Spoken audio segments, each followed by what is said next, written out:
Turn to Allah. Read your 5 salah a day. A Muslim and he does not read 5 salah? Allahu Akbar. How can that be, my brothers and sisters? If you have read 1 in the past and now you are reading 2, it's a very big improvement. But that is not still the ideal. You need to continue, because as Muslimin, we have 5 salawatin fi kulli yawmin wa layla. If you look at the hadith of Mu'adh ibn Jabal radiyallahu anhu, when he was sent to Yemen, he was told to teach the people several items. From amongst them, one of them was tell them they owe Allah subhanahu wa ta'ala 5 daily prayers, not 2, not 3. You know, we word it differently. When we speak to the younger people, sometimes we tell them, you know, you need a key to enter. For example, let's say paradise. You want to enter paradise, you need a key. You want to enter this door, you need a key. Each key has a number of teeth. Just like if I want to phone you, I need your phone number. Brother, if I have 1 error in the whole phone number, I won't get through to you. You see? So if I would like paradise, I need to read 5 salah on a daily basis. That is the figure. That's the number of teeth on the key. If you have 1 tooth missing, what happens? Try it. Take your key and break out 1 tooth. Put it in. It won't open your door.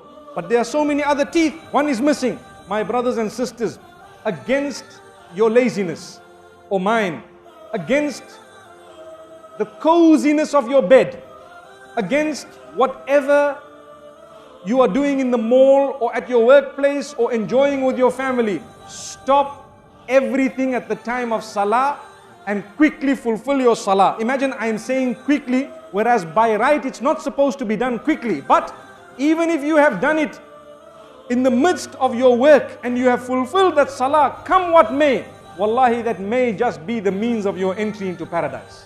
Some of us are not submitters. You know, we follow Islam where it is easy for us only.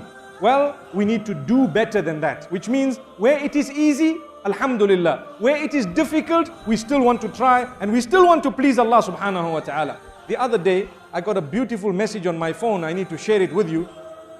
It showed a little caricature lifting weights. You know, weights which have heavy weights, I think maybe 60, 70 kilos on either side. And he's lifting weights. He says, you think you're strong? See, the question is, you think you are powerful? Obviously, this is because the young people of today, they want to have big muscles, you know, and they want to be seen and they want to be felt. When they greet you, you just got to say, wa alaikum assalam, you know. Because you cannot look at them anymore in the way that we used to in the past. No, big man, you got to look at him carefully. So it says, if you think you're very strong, you can lift your blanket for Salatul Fajr, then you will be strong. Allahu Akbar. Allahu Akbar. You're strong, you want to lift your blanket at Salatul Fajr. That is the heavyweight title. Allahu Akbar. Brothers and sisters, I thought it was a very good message. Because today, the message of the deen needs to be put forth to our children and ourselves in a way that we look at it and we really think, wallahi, it is correct. The powerful person is not the one who can lift 120 kilos with one hand and with his little finger. Subhanallah, no, it isn't. A powerful person is the one who can lift his blanket up for Salatul Fajr and for Tahajjud. تَتَجَافَى جُنُوبُهُمْ عَنِ الْمَضَاجِعِ يَدْعُونَ رَبَّهُمْ خَوْفًا وَطَمَعًا. Allahu Akbar. In Surah Sajda, Allah says, speaks about these powerful believers.